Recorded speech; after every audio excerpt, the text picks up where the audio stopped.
Let me ask you something real. When was the last time you looked in the mirror and truly felt proud of the person staring back at you?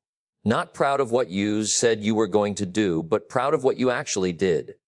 Most people don't fail because they lack talent. They fail because they slowly drift away from who they know they could become. They settle. They get comfortable. They get distracted. And one day they wake up and realize they've been living far below their potential. But here's the truth most people never hear. Sir, you don't need to find yourself. You need to rebuild yourself, Das. Not because you're broken, but because you've outgrown the version of you that got you here. Every habit you repeat, every excuse you accept, every fear you tolerate is either building your future or burying it. There is no pause button on life.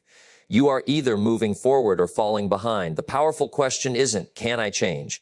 The real question is, how long will I keep living as less than what I'm capable of becoming? Tonight isn't about motivation. It's about a decision to rise, rebuild, and become someone your future will thank you for.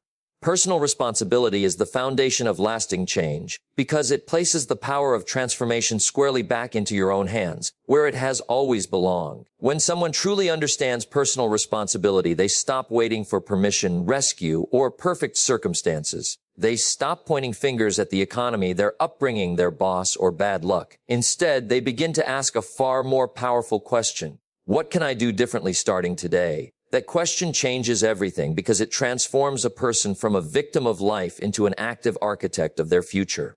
At its core, personal responsibility is the willingness to own both your actions and your results. It means recognizing that your current life, in many ways, is a reflection of your past habits, decisions, attitudes, and level of effort.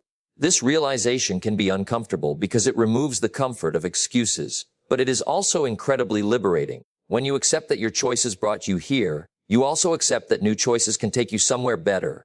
Without this mindset, change becomes impossible because you can't fix what you refuse to own. Lasting change can never be built on blame. Blame feels good in the moment because it protects the ego, but it quietly steals your power. When you blame others, you give them control over your future. You place the steering wheel of your life in someone else's hands. Personal responsibility takes that wheel back. It says, even if this wasn't entirely my fault, it is entirely my responsibility to fix it. That shift is one of the most mature and powerful shifts a human being can make. When a person practices personal responsibility, they begin to focus on solutions instead of stories. They stop rehearsing what went wrong and start designing what can go right.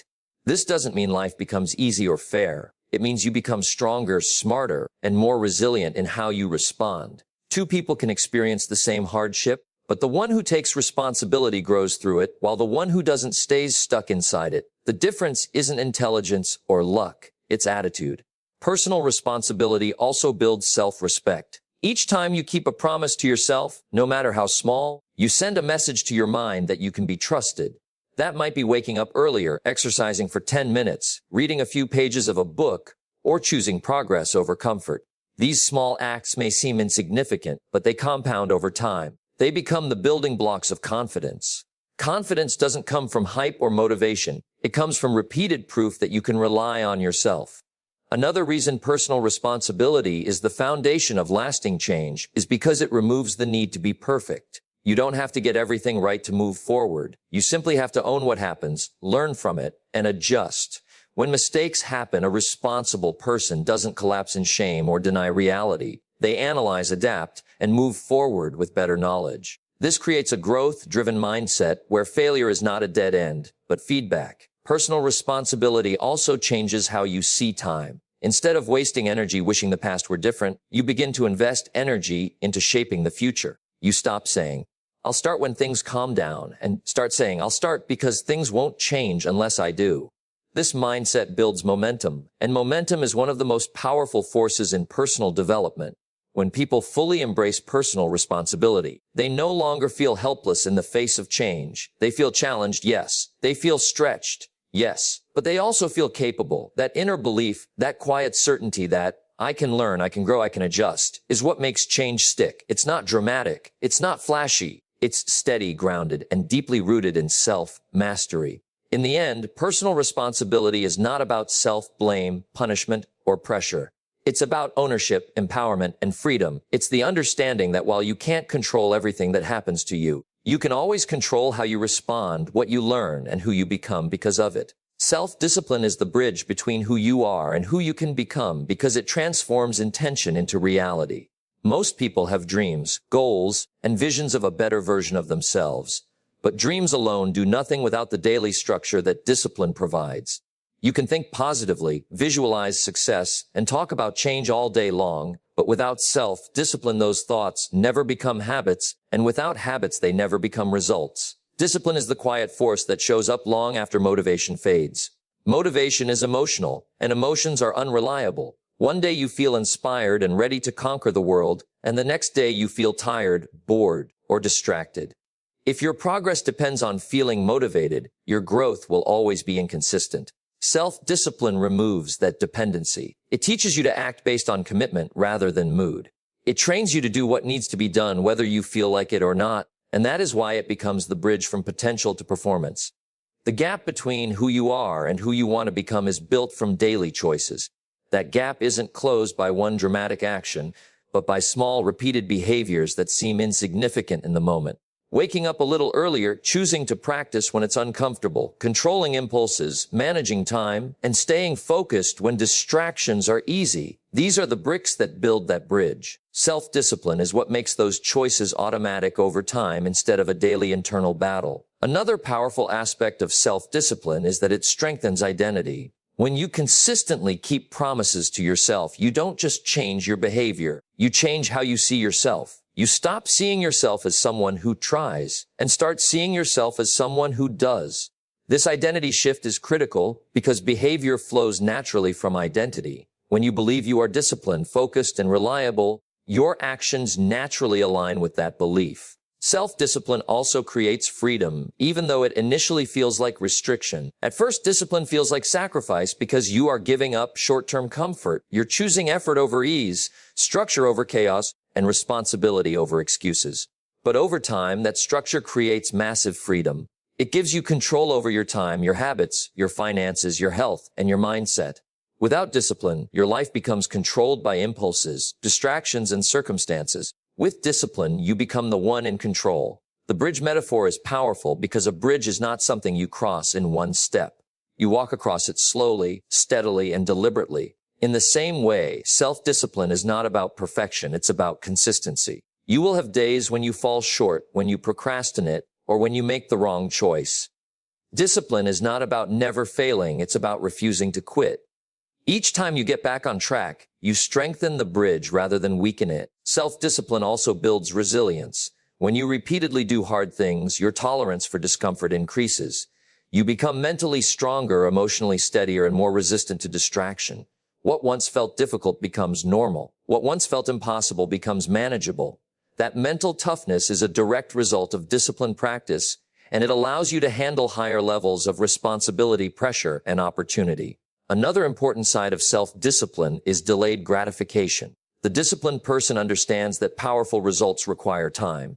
Instead of choosing the immediate reward of comfort, entertainment, or avoidance, they choose the long-term reward of progress. This doesn't mean they never enjoy life, but it means they don't sacrifice their future for temporary pleasure. Over time, this ability to delay gratification becomes a major advantage in every area of life. Self-discipline is also deeply tied to self-respect. Each time you do what you said you would do, even when it's hard, you prove something to yourself. You build trust in your own character. You become someone you can rely on. That inner trust becomes a quiet confidence that no external praise can replace. Without self-discipline, the distance between who you are and who you want to become remains a dream. With it, that distance becomes a process. Step by step, habit by habit, choice by choice, the bridge grows stronger, more stable, and more reliable, carrying you from potential to reality through your own consistent effort. Failure is not the opposite of success, but a necessary ingredient of it, because real growth is built through struggle, feedback, adjustment, and resilience. Most people are taught to avoid failure, fear failure, and feel ashamed of failure, but this mindset quietly keeps them small. When you begin to see failure as a teacher instead of a verdict, it transforms the entire journey of self-improvement from something dangerous into something powerful. Every meaningful success story is built on layers of failure that most people never see. Behind every achievement lies a series of attempts that didn't work, decisions that had to be corrected, and lessons that had to be learned the hard way. Failure exposes weaknesses that success cannot. When something goes wrong, it forces you to evaluate your strategy, your habits, your preparation, and your mindset. Without that pressure, most people would never improve because they would never be challenged to.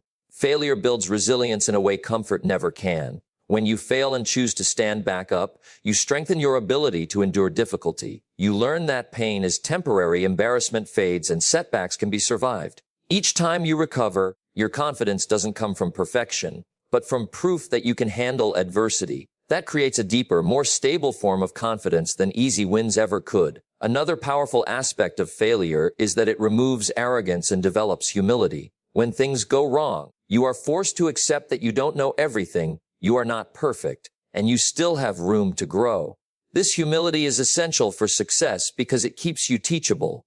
People who think they already know enough stop learning, and the moment learning stops, growth stops. Failure keeps your mind open and your ego in check. Failure also clarifies what matters. When you fail, you are forced to re-evaluate your priorities. You begin to ask better questions about your desires, your goals, and your direction. You start to understand whether you truly want what you're chasing, or if you were simply distracted by external pressure. Many people find their true purpose not through easy wins, but through painful detours. Failure strengthens problem-solving ability. Each failed attempt forces you to think differently, try new approaches, and develop creativity. You learn to adapt instead of quit. You learn that there is rarely only one path forward. This flexibility of thinking is a key trait of successful people because the world is constantly changing and rigid thinking collapses under pressure while adaptable thinking thrives. The emotional discipline built through failure is also significant. You learn to manage disappointment, embarrassment, frustration, and self-doubt. Instead of letting those emotions paralyze you, you learn to process them and move forward anyway. This emotional strength becomes one of your greatest assets. It allows you to take bigger risks, pursue bigger goals, and withstand more pressure because you are no longer terrified of falling short. Another reason failure is essential is that it builds patience. Success rarely happens overnight, and failure teaches you to keep going even when results are slow. It conditions you to focus on progress rather than perfection. You start to understand that mastery is a journey and that every mistake is simply a step in that journey. This patience is what separates those who reach their goals from those who give up too early. Failure also teaches responsibility. When something goes wrong and you own it instead of blaming others, you become more powerful. You turn every setback into data, every loss into a lesson, and every disappointment into direction. That mindset transforms failure from something to fear into something to use. The pain doesn't disappear, but its purpose becomes clear. Fear of failure is one of the biggest limitations in human potential. It keeps people trapped in safe routines, unfulfilled careers, and small lives. When you embrace failure as necessary, that fear begins to lose its grip. You become more willing to try, to experiment, and to push your limits. You understand that the only real failure is refusing to try. The most important truth about failure is that it prepares you for the weight of success. Success brings responsibility, pressure, expectations, and challenges. If you reach success without experiencing failure, you lack the skills and strength to handle it. Failure builds the foundation that allows success to stand without collapsing under its own weight.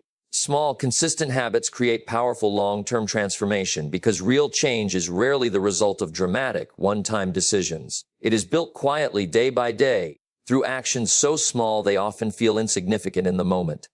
People tend to overestimate what they can do in a day, but underestimate what they can do in a year through consistent effort. The compound effect of tiny habits working together over time is what reshapes identity, behavior, and outcomes. When a habit is small, it lowers resistance. Big goals often trigger fear, procrastination, and overwhelm. Small habits, on the other hand, are approachable. A 10-minute walk feels manageable. Reading 2 pages feels easy. Writing a paragraph feels possible. Because the action is easy, it becomes repeatable. Repetition is where transformation happens. Each time you repeat a behavior, you reinforce a neural pathway in your brain. Over time, that pathway becomes stronger and more automatic, turning conscious effort into subconscious routine.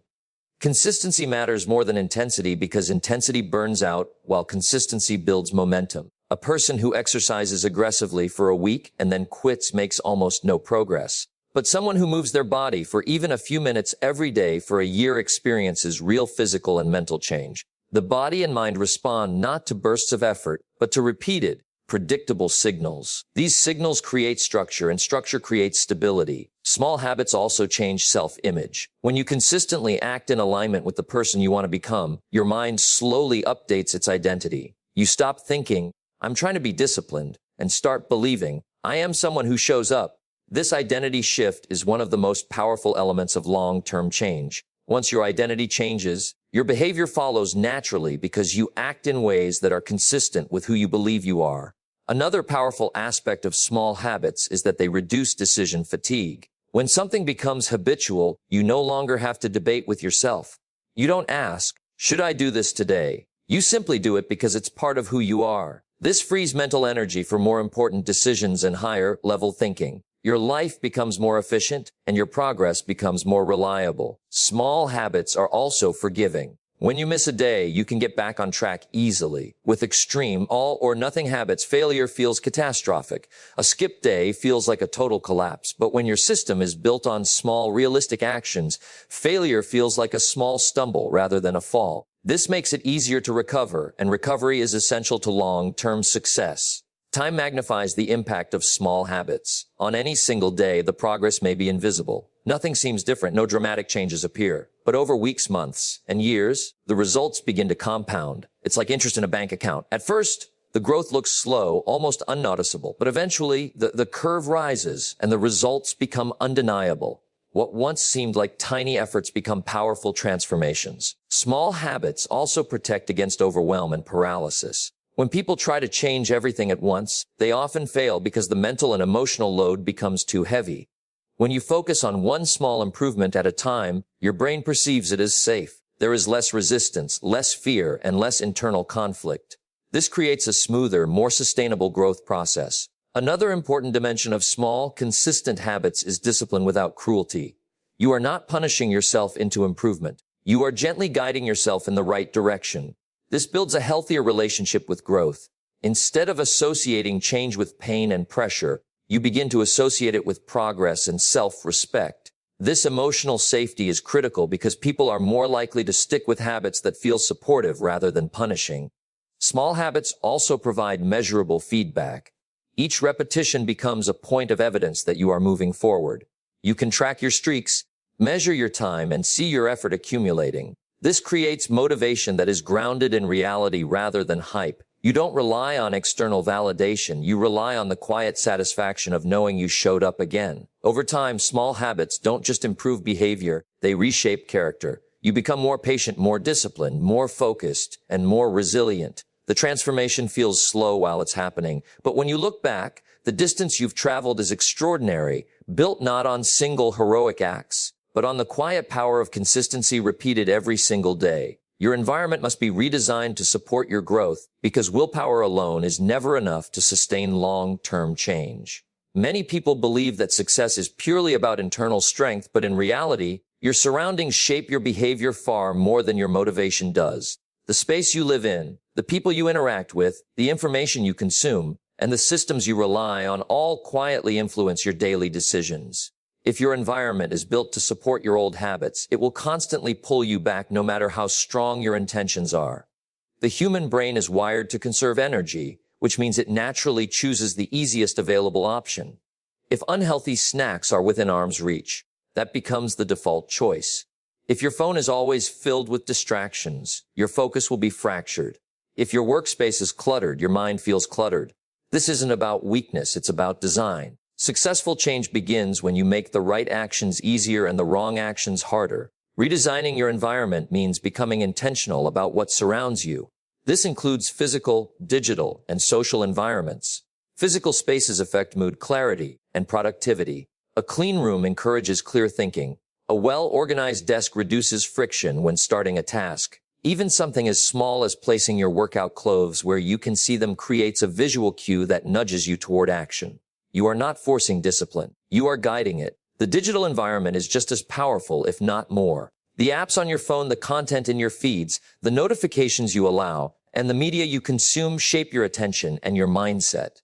If you constantly expose yourself to negativity, comparison, and distraction, your mental state becomes reactive and scattered. When you consciously limit these inputs and fill your digital world with educational, inspiring, and growth-oriented content, your thoughts begin to shift naturally. The people in your environment also play a critical role in your development. You absorb the habits, attitudes, and standards of the people you spend the most time with. Conversations shape beliefs. Energy influences effort. If you surround yourself with people who complain, settle, and avoid responsibility, that behavior slowly feels normal. But when you place yourself in the presence of people who think bigger, act with discipline, and value growth, your own standards begin to rise without force. Redesigning your environment is not about cutting yourself off from the world or becoming isolated. It is about being selective. It is about protecting your potential. You don't have to be rude, arrogant, or judgmental. You simply have to be intentional about what you allow to shape you. Just as a farmer cannot control the weather, but can control the quality of the soil, you may not control every external event, but you can control the space in which you are growing. Environment also affects emotional stability. A chaotic environment creates background stress that drains energy without you even realizing it. Noise, clutter, conflict, and disorder create a constant low-level pressure on the mind. When you remove these unnecessary stressors, you free up mental resources for creativity, discipline, and focus. Peaceful spaces are not a luxury. They are a strategic advantage for growth. Another important part of redesigning your environment is setting up systems instead of relying on memory. Systems reduce friction. Alarms, reminders, checklists, routines, and visual cues all work together to support consistency. When your environment is structured, you don't have to remember to be disciplined. You are naturally guided toward the right actions simply by how things are arranged. This creates stability in your progress and reduces the emotional cost of decision making. Your environment can either drain your energy or multiply it. If everything around you encourages laziness, distraction, and comfort, you will constantly swim against the current. But when your environment is built to encourage learning, focus, health, and consistency, progress becomes your natural flow. You move forward with less resistance, less internal conflict, and more clarity. Redesigning your environment also teaches you self-respect. You begin to treat your future seriously. You send yourself a message that your goals matter enough to be protected. This shifts your relationship with yourself. You stop acting like someone who is constantly trying and start living like someone who is preparing for success. Ultimately, your environment is either aligned with the life you want or the life you've outgrown. And the quiet power of transformation lies in choosing to rebuild the space around you so it consistently pulls you toward becoming the person you are capable of becoming. Clarity of purpose turns pain into progress because it gives meaning to struggle and direction to effort. When a person understands their why, hardship stops feeling like pointless suffering and starts feeling like necessary pressure for growth.